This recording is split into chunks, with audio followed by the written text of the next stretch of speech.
Idea that there is love above all else, that love does reign supreme. And Colossians 3:14 says, beyond all these things, put on and wrap yourself in unselfish love, which is the perfect bond of unity for everything. It is bound together in agreement when each one seeks the best for others. We are bound together, especially when each one seeks the best for others. Then it becomes, how do we do that? Because we say all these things. In fact, I have many quotes to share with you today about the idea that we need to put love above all else. But what does that really mean? Or how do we do that? How is that an action and not just a nice thing that we say and put tattoos on our body and bumper stickers on our car, that it actually becomes something tangible?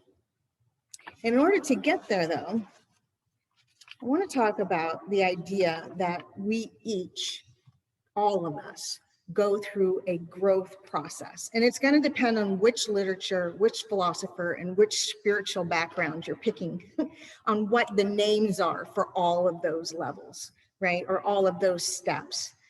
But in a nutshell, we are all born and have to rely on somebody else, and it's all about me, right? Because if a baby didn't do that, a baby wouldn't get to be an adult, right? So there is a recognition of who self is first, that infancy state. And all of these states, all of these progressions of learning can also be brought into communities and the world as a whole, and how we form ourselves into different pockets of togetherness, whether that's family groups or towns or countries or states or whatever it is. So we start off in that infancy state. And then we recognize that there is an other, right? We recognize not only that there is an us and we have to take care of that, but we also recognize there's an other out there. There's more than just us happening. And then we start to recognize, well, in order to have any kind of relationship with other, there needs to be some kind of communication, right? And that communication can be, acting out, it can be verbal. It's just, we think about communication only as language, and yet there's lots and lots of ways we communicate to each other, through the way we hold our bodies, the way, if you think about young ones, 3-year-olds, if they get frustrated, they're more apt to have a tantrum than to say, I'm very frustrated, right? So we have all these levels of recognizing communication.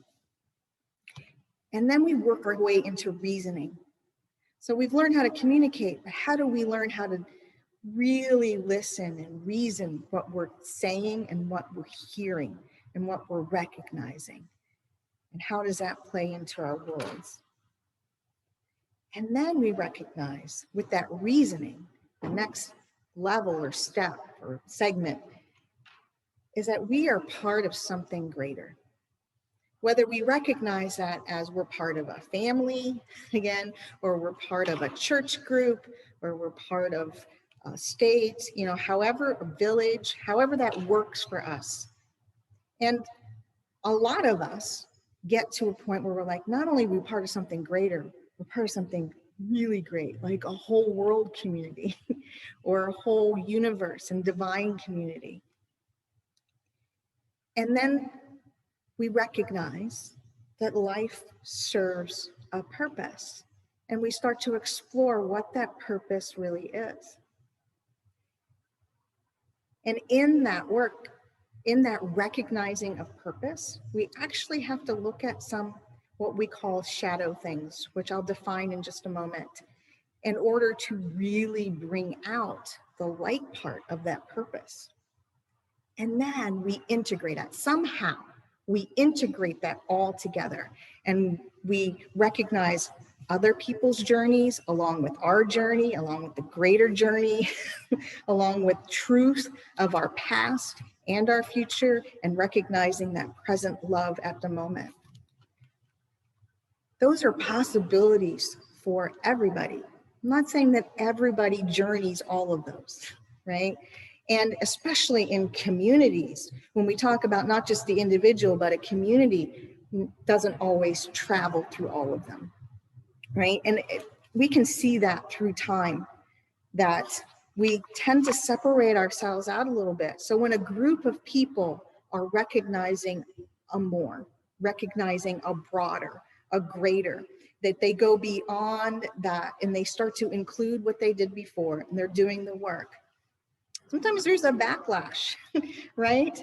There's a backlash. And then those people that are recognizing more get to really choose, how do I infuse love into my experience so that I don't poo-poo the person that's not having my experience, right? And then put this big tier level system in place, right? But also recognizing that there is a greater morality. So some things really are not okay, right? And we, all of us as a community, can move beyond that. But how do we help each other recognize that and not just tell each other that's what they have to do? You know, how do we help each other actually do the work? And that's the love part. That is the real recognizing. If we, Corinthians 16:14 says, do everything in love. You know, if we're really doing everything in love, the skills that we learn, if we recognize we're doing a certain work and that's helped us, then how do we infuse those skills into another without telling them, if you don't do this, you don't got it going on and you're not worthy of the love, right? That's a challenge for not just us as individuals, but I think as a whole society. And you can, and I know I've used this example before, but at the time when we were getting rid of the idea that slavery was okay on the planet, right? When we finally, as a great world people, started saying, this is not okay, we need to put laws in place so nobody does it again, right? There was a backlash. Not everybody agreed at the same time, right? In fact, a very, very small percentage of the population was like, yeah, we need to stop this, before they got the rest on board. And that back and forth takes place with any big decision any society has. And then the choice is, do we bring love into it, or do we bash each other into believing what I already believe? And then the ones that are recognizing a greater, right? Do we hold on to that greater, or do we slide back into the you must for somebody else that's not recognizing the greater? It's a back and forth. And that's, I think, the shadow work part. So I'm going to read you the definition of shadow work. That's from the Integral Institute. And it says, the shadow in us refers to any hidden allergies, addictions, biases, blind spots that may be with us, distorting our perceptions and limiting our capacity to find genuine happiness, fulfillment, and self-transcending wisdom.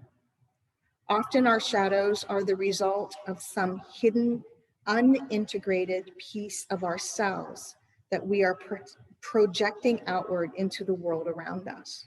And sometimes they are the result of internalizing shadows that are not our own, but infect our self-concept nevertheless, or nonetheless. So shadows are those things. I mean, we like to think that they're like this evil part, and yet are they really evil, or are they furthering the recognition? Is that the healing part of the love journey? You know, and in order to recognize a grander, so let's say we have recognized something in the world and we're like, that is just not right.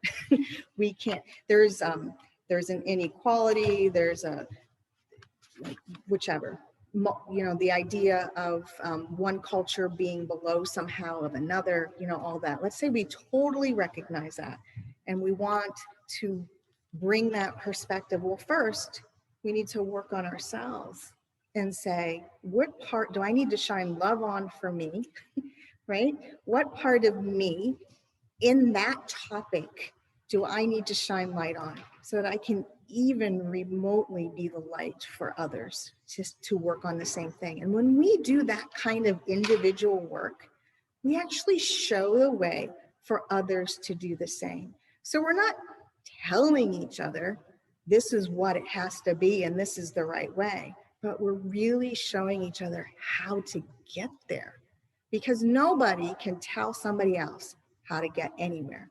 So if we go back to that 3-year-old I mentioned way at the beginning that threw the tantrum because they're frustrated, not once has that is a ridiculous way has ever worked with a 3-year-old, or don't do that now. It's worked with a 3-year-old, or that is not an acceptable way to be, works with a 3-year-old.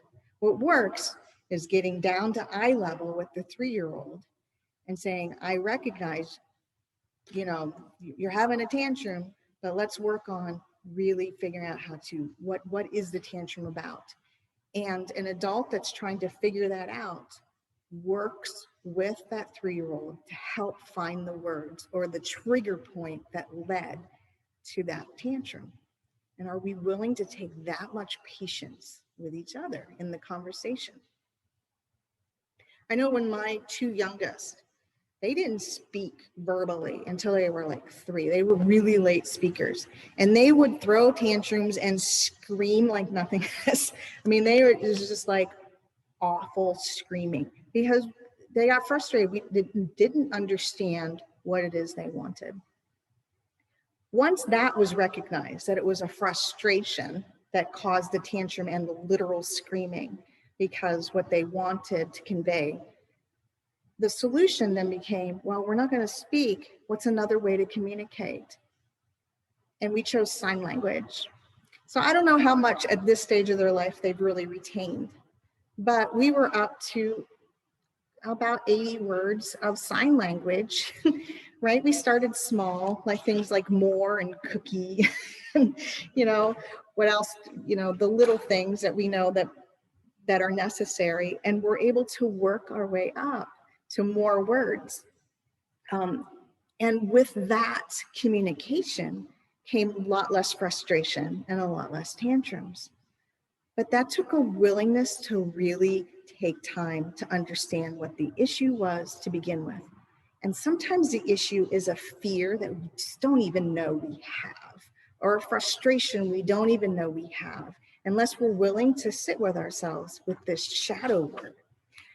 They, in the Integral Institute, they call it a 3-2-1 method for working with the shadow, 3-2-1 practice, sorry, not method, but practice, where they take it from a third person to a second person to a first person, whatever issue it is, whether it's something that's in our past, whether it's something that hit us right now today and we know that it triggered us in some way, whether it's an event or an interpersonal situation, whatever it is, it doesn't matter. We recognize there's a something provoking us, and we recognize that, it's like somebody putting sandpaper on us in some way.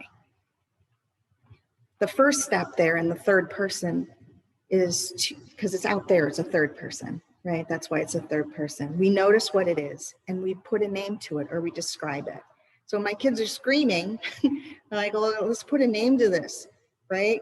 Right now, I am going to hurt somebody because this kid will not stop screaming ever. Right? And then that turned into, okay, I'm going to name that as severe frustration and irritation on my part. Let's forget about what the child is up to right now. What is it triggering in me, right? And that's extreme frustration. And, and if I rewind myself to that time, there's a little bit of self-worth tied in there, because what kind of mother am I that my kid's got to scream all the time? What aren't I understanding? So you'd name it, frustration, self-worth issues, we put it out there. We recognized it. And we have a conversation. This is the second part. Have a conversation with that issue or that judgment that we're having or whatever it is. And then we notice what happens to us when we're having the conversation. So be like, what is up with you? What is it with this frustration? Well, when I talked to that frustration, that instance, well, reflecting back was, are you a bad mom that you can't figure this out? Is there something really, really wrong with your child so that there's worry wrapped in there? So you really get at the root of you have a conversation with it. And then the third part is taking on the role of that issue. Totally. So taking on the role of that issue and recognizing that part of it was frustration and that I might be bad. Oh, well, is that really what the child is feeling? Even if I'm feeling that, and that's what's being triggered in me, is that what's going on? There's frustration and then anger that maybe I'm not good enough in some way to get my point across. And we hold that as part of our experience. And then it shifts everything because we make peace with that and we make peace with that part of our humanity. So we don't deny that that's part of us somehow, right? We love it. And we say, I just learned from it. And I learned how to be more loving because of it. And now what action can I take with that love? What action? And your heart knows what action it can take with that. It always knows. And in that case, in this example, it was, let's start teaching your kids some sign language so that you really know what's going on. I know that's not a world example, but you can move that into just about anything, that process. And then when we recognize that love is the catalyst for growth. So all of those stages that we have to go through are actually, if we put it in video game terms, it's leveling up to understanding more love. We're recognizing how love can really work with each stage. And there's a lot, I mean, it's just not a straight ladder. It's just like, kind of like pulling together all kinds of things. Right? I wish it was a ladder. It'd be a lot easier, but we have to pull in all kinds of parts of our life before it's almost like the spider web. Oh, you know, it's everything. And then, you know, we get a little higher with it or a little more with it. So that love for self that comes from that shadow work, with not denying our humanity in the process, allows for that understanding. We gain insight of our hurts, our traumas. We include that, what we've learned. We don't deny that those things happened or we felt that way. We include it and then we transcend with it. And that cannot be just told to anyone. You can teach it, and then that person needs to be willing to take that on. And sometimes I think in the quest for love, right, we forget about that love is the action part, and with action is a subtle teaching. It doesn't mean you got to say, okay, everybody, we got to do a 3, 2, 1, right? But we can have the conversation. We can say what we're doing with ourselves in order to get there. In John 2, 9 through 10, it says, anyone who claims to be in the light but hates a brother or sister is still in the darkness. Anyone who loves their brother and sister lives in the light. There is nothing in them to make them stumble. So when we work on ourselves and find that light, I know we have more compassion for those that maybe have not even chosen to do that work with themselves, and have a little more compassion for that perspective. Again, it doesn't mean we let some things go, because some things we know are just not cool, right? We wouldn't want everybody doing everything they wanted. And yet it is possible to include more than just ourselves. There's a, in terms of cultural things, we all know that in the 1960s, there was a big cultural back and forth. They've done some studies, and and they found that about 3% in the early 1960s of the United States population were doing that leveling up process. Just 3% were causing the tidal waves of what you're doing, right? By the 1970s, we had hit 10%. And then that's when you see the laws coming into place for more things on social issues. I'm not saying it's perfect yet. We have a long way to go as a culture for all of that. But I wanted to point out the percentages, because sometimes I think we forget that a little does go a long way. And a little does start pushing forward, always. But again, it's the idea of integrating. We don't ditch everything that's happened before. We don't ditch our histories. We integrate that. We do the shadow work with that, and we move it forward into the next phase. The phase that has the percentage that's least right now, at least through the sociologist literature and such, is what's called an integrative step. So we've moved, we went from this ethnocentric point of view in the 30s, 40s, 50s, right, to this more world view, right? And now we're moving into this idea of integration, where we know that one group's perspective, we can recognize where they're coming from, but we can also recognize that there is a line that we all would like to get to in terms of working with each other and in love and in tolerance. Thich Nhat Hanh says, true self is non-self. The awareness, the self, is made only of non-self elements. There is no separation between self and other, and everything is interconnected. Once you are aware of that, you are no longer caught in the idea that you are a separate entity. Again, it's that integration step. And those integration step has been being taught by our most powerful spiritual teachers forever. And it's like this carrot hanging out there saying, you know what, we know you can do it, but are you willing to do the work and to actually do the actions of love to be there? Whoever does not have love does not know the universe, does not know divine, because spirit is love.